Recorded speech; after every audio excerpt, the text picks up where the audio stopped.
नमस्कार मित्रों, मेरा नाम है मृणाल पटेल और आज के इस क्लिप में हम देखेंगे कि 21 नवंबर 2020 शनिवार के इंडियन एक्सप्रेस न्यूज़पेपर में मुझे काम की चीज़ें क्या लगी।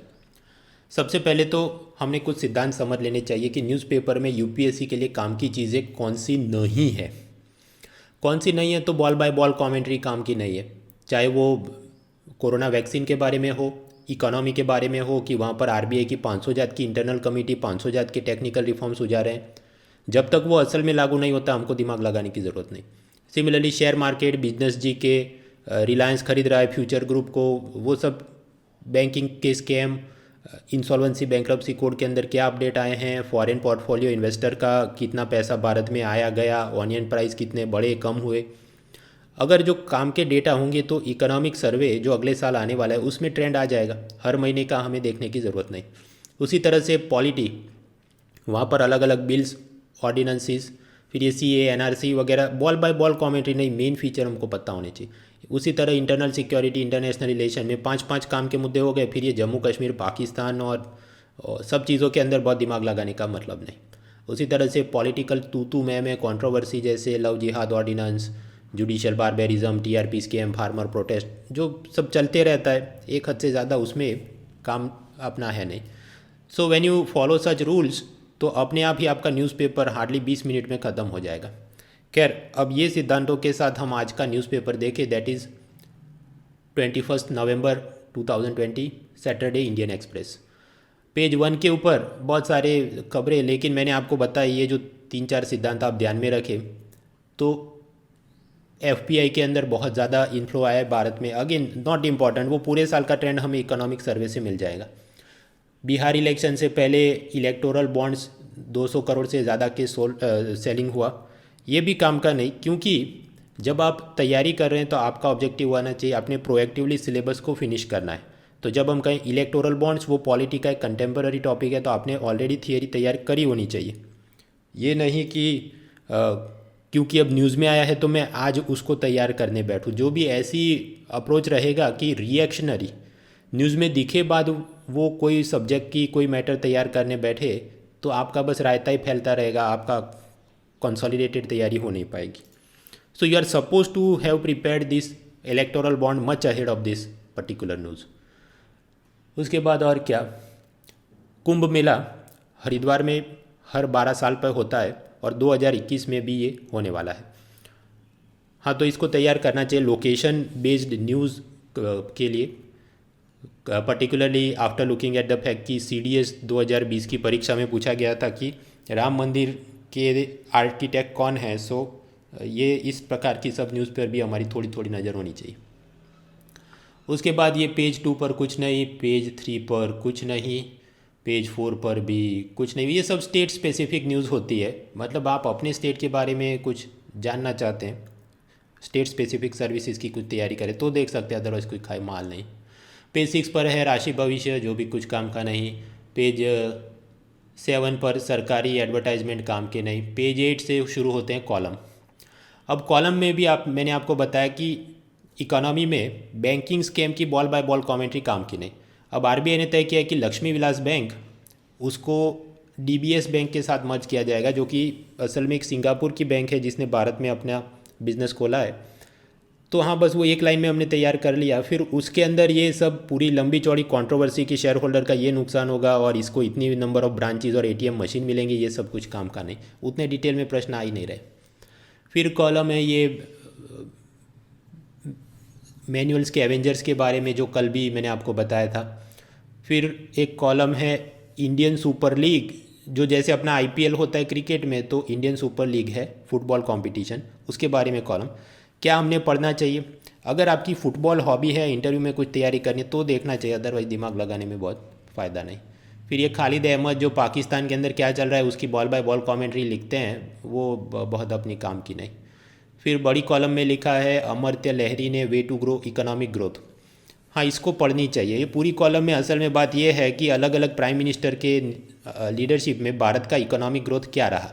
वैसे इसमें ऐसा कुछ नहीं जो आप क्लास 11 की इकोनॉमी एनसीईआरटी पढ़ के नहीं जान सके, लेकिन फिर भी इसे पढ़ना चाहिए ताकि अपना अंग्रेज़ी इम्प्रूव हो, हम कम शब्दों में ज़्यादा बातें लिख सके। Only when you have particular vocabulary. Sentence formation, logical expression ability.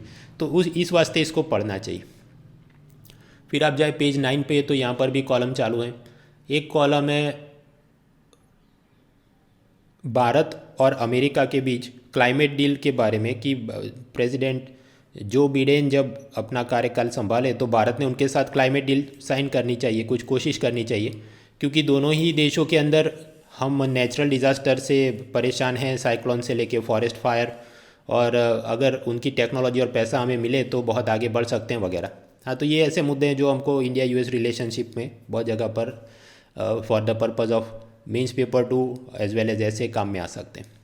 फिर एक कंटिन्यूस कंट्रोवर्सी चल रही है कि कुछ कॉलमनिस्ट ने ऐसा लिखा कि भारत की सुप्रीम कोर्ट वो जुडिशियल बारबारिज्म कर रही है, यानी कि मतलब ये जो पूरे प्रशांत भूषण केस वगैरह के मामले, और उसके बाद उसके फेवर में और काउंटर में अलग अलग कॉलमनिस्ट अपनी बातें रख रहे हैं। तो ये आज गौरव भाटिया ने कुछ लिखा है, लेकिन इस टाइप के प्रश्न कि जहाँ पर सुप्रीम कोर्ट असल में उसका ख़राब कुछ दिखता हो, that type of question UPSC खुद एक कॉन्स्टिट्यूशनल बॉडी है, ऐसा कुछ पूछेगी नहीं। तो हमको इसमें बहुत घुस जाके प्रशांत भूषण का ये हुआ और इसका ये फला ढिमका हुआ, भाई कुछ काम का नहीं, थोड़ी बहुत अंदाज़ होनी चाहिए, फिर आगे बढ़ो। फिर नीचे एक कॉलम है लहर काला। ये मैडम ने कुछ ऐसा लिखा है कि मनीष अरोरा नाम का एक फैशन डिज़ाइनर था, पहले उसका धंधा अच्छा चला, बाद में धंधा उसका तबाह हो गया। ये पढ़ना चाहिए, क्योंकि ट्रेडिशनली आप जो कॉलम्स पढ़ते हैं वो 3 तरह के होते हैं, इकोनॉमी के बारे में, पॉलिटी के बारे में और इंटरनेशनल रिलेशन के बारे में। कुछ बार सीसेट पेपर 2 में उसके अलावा वाले जब भी कॉलम पूछे जाते हैं तो लोगों की रीडिंग स्पीड एकदम रुक जाती है और वो उसको समझ ही नहीं पाते। तो हमेशा अपना जो कंफर्ट लेवल है इकोनॉमी, पॉलिटी, इंटरनेशनल रिलेशन के कॉलम, उसके बाहर के भी कभी कभी थोड़े पढ़ने चाहिए, ऐसे स्पोर्ट्स के, साइंस के, फैशन डिज़ाइन, टेक्नोलॉजी के, बुक रिव्यू के, ताकि एक तो इंग्लिश इंप्रूव हो और दूसरा कि ऐसे पेपर 2 कॉम्प्रीहेंशन में हम ठीक से कुछ जल्दी जल्दी उसको निपटा सकें। फिर हम जाएं पेज नंबर 10 पे, तो सब इधर उधर की स्टेट स्पेसिफिक न्यूज़। काम की अंदर एक चीज़ मुझे लगी जीएस पेपर 4 एथिक्स के लिए, राजस्थान के अंदर एक योजना थी जो थी शुभ शक्ति योजना, जहाँ पर कोई कंस्ट्रक्शन वर्कर है, उसकी बेटी की अगर शादी नहीं हुई तो उसको 55,000 रुपीज़ दिए जाएंगे ताकि वो कुछ हायर एजुकेशन, कॉलेज, डिप्लोमा कर सके। तो ऐसी एक लड़की ने करीब पिछले 3-4 सालों से उसकी अर्जी डाली थी, मुझे ये योजना का लाभ दीजिए, लेकिन अभी तक उसको पैसा नहीं मिला। और ऐसे करीब पिछले 5 साल में हार्डली 22% बेनिफिशियरीज़ को ही पैसा मिला है। तो इसके बारे में केस स्टडी हो सकती है कि ऐसा चल रहा है, as a IAS officer what will you do. तो आप सोचिए आप क्या करेंगे। उसके बाद जाएं हम लोग पेज 11 में। पेज 11 में कुछ काम की बातें हैं। यस, भारत और भूटान के इंटरनेशनल बायलैटरल रिलेशंस, 2 बातें हमने याद रखनी है। पिछले साल यानी 2019 में भारत के प्राइम मिनिस्टर ने भूटान के साथ एक अग्रीमेंट साइन किया था कि रुपे कार्ड क्या है? एक प्रकार का पेमेंट गेटवे नेटवर्क है जिसकी मदद से अलग अलग बैंक उसके क्रेडिट और डेबिट कार्ड मर्चेंट के साथ हम यूज़ कर सके, और बीच में रुपे एज एन ऑर्गेनाइजेशन वो मिडल मैन का काम करता है, just like master card, visa, वो सब करते हैं। हाँ, तो फेज़ 1 ऑफ रुपे कार्ड 2019 में भूटान के अंदर लॉन्च हुआ, जिसका फ़ायदा ये था कि भूटान के लोग जब भारत में आए तो वो एटीएम मशीन वगैरह को एक्सेस कर सके। और अभी 2020 नवंबर में नरेंद्र मोदी ने ये कहा है कि उस रुपे कार्ड इन भूटान उसका फेज़ 2 लॉन्च करेंगे ताकि उनको और ज़्यादा पॉइंट्स पर इसकी एक्सेस मिले, शायद कि ई कॉमर्स साइट यूज़ कर सके और बहुत कुछ।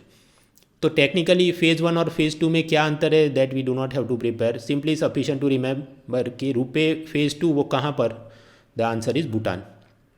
दूसरा, भूटान के सैटेलाइट को इसरो अगले साल यानी 2021 में लॉन्च करेगा। तो मेंस के अंदर इंडिया भूटान या India's relations with its neighbours, ये सब मुद्दे आप लिख सकते हैं। पेज 11 में थोड़ा नीचे जाइए तो आपको मिलेगा जीएस पेपर 4 एथिक्स के लिए एक केस स्टडी कि लेडी श्रीराम कॉलेज के अंदर उन्होंने अपनी कॉलेज की फ़ीस बढ़ाई थी, उसके बाद एक लड़की ने सुसाइड किया, स्टूडेंट यूनियन ने धमाल की, तो फिर उन्होंने फ़ीस बढ़ाने का प्रस्ताव वापस खींच लिया है। तो इसमें केस स्टडी बन सकती है, आप कॉलेज के प्रिंसिपल है, आप क्या करेंगे। एक तरफ आपकी कॉलेज में मान लीजिए फाइनेंशियल हार्डशिप है कि सब प्रोफेसर्स की सैलरी देने के लिए आपको फ़ीस बढ़ाने की ज़रूरत पड़ रही है, सामने स्टूडेंट्स प्रोटेस्ट कर रहे हैं, so how will you find a middle way. Hint मैं देता हूँ कि जो गरीब है उसको थोड़ा लोन देना चाहिए, बाकी सबसे ऊंची फ़ी लेनी चाहिए, क्योंकि इकोनॉमिक सर्वे भी कुछ ऐसी बात करता है कि जो अफोर्ड कर सकते हैं उनको सब्सिडी नहीं मिलनी चाहिए। खैर पेज 12 पे चलते हैं। वहाँ पर वही सब स्टेट स्पेसिफिक इधर उधर की बोल बच्चन चल रही है, काम का कुछ मुझे दिखा नहीं। Page 13 explain series. अब एक्सप्लेन के नाम पर मारपीट के किसी भी चीज़ को वो एक्सप्लेन करना शुरू करे तो अपने लिए काम का नहीं। जैसे एंटीबॉडी इम्यूनिटी के बारे में है, बीजेपी इन तमिलनाडु के बारे में है, इथियोपिया के अंदर कोई उनका टिग्रे प्रांत है, वहाँ पर कुछ विद्रोही कुछ चीज़ें कर रहे हैं। अब इसको देख के हम लोग तुरंत नक्शा तैयार करना शुरू करें, भाई वो पहले से नक्शा आपको पता होना चाहिए कि इथियोपिया और ये अफ्रीका के नक्शे में कौन सा देश किसके बाजू में है। जो मैंने आपको शुरुआत में भी बताया कि हमें प्रोएक्टिव सिलेबस फिनिशर बनना है। वर्ल्ड मैप तो खुद से तैयार करना चाहिए, रिएक्शनरी रायता फैलाने वाला नहीं कि जब इलेक्टोरल बॉन्ड के बारे में न्यूज़ आए तो मैं पढ़ने को तैयार करूं, या जब इथियोपिया की न्यूज़ आए तब मैं नक्शे में देखने को बैठूँ, पहले से करूँ। आगे बढ़ते हैं हम लोग। पेज 14 जहाँ पर इंटरनेशनल रिलेशंस, वहाँ पर अगेन GS4 एथिक्स पेपर के लिए एक खबर। ब्रिटेन के अंदर एक मिनिस्टेरियल कोड है, मतलब उनकी आचार संहिता, कि जहाँ पर ये लिखा है कि मिनिस्टर ने अपने स्टाफ के साथ हरेसमेंट, बुलिंग, बदतमीजी नहीं करनी चाहिए। लेकिन ब्रिटेन की जो होम मिनिस्टर हैं, असल में शायद उनको वहाँ पर होम सेक्रेटरी का डेजिग्नेशन दिया जाता है, सो दैट इज़ प्रीति पटेल, और उन पर ये इल्ज़ाम है कि उन्होंने स्टाफ के साथ बदतमीज़ी करी है और उस पर सब इन्वेस्टिगेशन हो रही है। So again the need for, जैसे भारत के अंदर सिविल सर्विस कंडक्ट रूल्स हैं, तो क्या भारत के अंदर ये ministerial code of conduct rules भी कुछ बनने चाहिए, या क्या ऐसी कोई व्यवस्था है? एथिक्स पेपर के लिए कुछ पढ़िएगा। फिर पाकिस्तान के अंदर स्वाट डिस्ट्रिक्ट में एक एंशियंट टेम्पल फाइंड हुआ। अगेन ऐसी हर छोटी चीज़ को आप चेज़ करने लगे कि आर्ट एंड कल्चर में 5000 चीज़ हो तो मैं 5000 तैयार करूँ, कॉस्ट बेनिफिट उसका एक हद से ज़्यादा कम है। फिर मुद्दा है US food and drug administration यानी US FDA। अगर आपने अमेरिका में कुछ नई दवाई लॉन्च करनी है, उनका परमिशन लेना पड़ता है। वैसे तो अलग अलग ट्रायल होते हैं, लेकिन एक प्रोविज़न है इमरजेंसी यूज़ ऑथोराइजेशन, मतलब सारे ट्रायल कंप्लीट ना भी हुए हो तो भी उसको दवाई को बाज़ार में हम इशू करें। तो फाइज़र कंपनी जिन्होंने कोविड वैक्सीन बनाई है, उन्होंने ये इमरजेंसी यूज़ के लिए हमें अप्रूव कर दो जल्दी जल्दी, ऐसी कुछ मांग करी है। लेकिन फिर भी जहाँ तक ये कोरोना की बात है, बॉल बाय बॉल में बहुत दिमाग लगाने की ज़रूरत नहीं। एक और मुद्दा, person in news. Booker Prize जो नॉवेल्स के लिए दिया जाता है, डगलस स्टुअर्ट, उनकी नॉवेल शुगी बेन को इस बार बुकर प्राइज़ मिला है। उसके अलावा भी सब लोग थे ये वो, बट जो IAS एग्ज़ाम है इसमें तो नहीं पूछते, नॉन IAS एग्ज़ाम में पूछते हैं, तो थोड़ा देख लेना, पर्सन इन न्यूज़ में ये तैयार करना है। फिर हम जाएँ पेज 15 पर, दैट इज़ इकोनॉमी। इकोनॉमी के अंदर मैंने आपको आगे भी बताया कि बॉल बाय बॉल कमेंट्री चलती हो तो काम की नहीं। जैसे RBI की एक इंटरनल कमेटी थी, PK मोहंती कमेटी, उसने कहा लार्ज कॉरपोरेट और इंडस्ट्रियल हाउसेस को और NBFC को कन्वर्ट करके बैंक में उनको लाइसेंस देने की छूट होनी चाहिए, उसमें सुधार करने चाहिए। बट ये सब तक असल में इम्प्लीमेंट नहीं होता, तब तक हमने दिमाग लगाने की ज़रूरत नहीं। फिर भारत सरकार अलग अलग इंडस्ट्रियल फैक्ट्री और लेबर लॉज को कंबाइन करके उन्होंने सिर्फ 4 कोड बनाए थे। उसमें एक कोड था ऑक्यूपेशनल सेफ्टी के बारे में। उसमें कुछ पहले बात थी कि एक मजदूर से दिन में कितना काम करा सकते हैं, 8 आवर्स, 10 आवर्स, 12 आवर्स, तो उसके कुछ उन्होंने ड्राफ्ट रूल्स बनाए हैं। लेकिन ड्राफ्ट मतलब अभी ये मुसद्दे में है, जब तक वो फाइनलाइज होके पास नहीं हो जाए तब तक हमने दिमाग लगाने की ज़रूरत नहीं।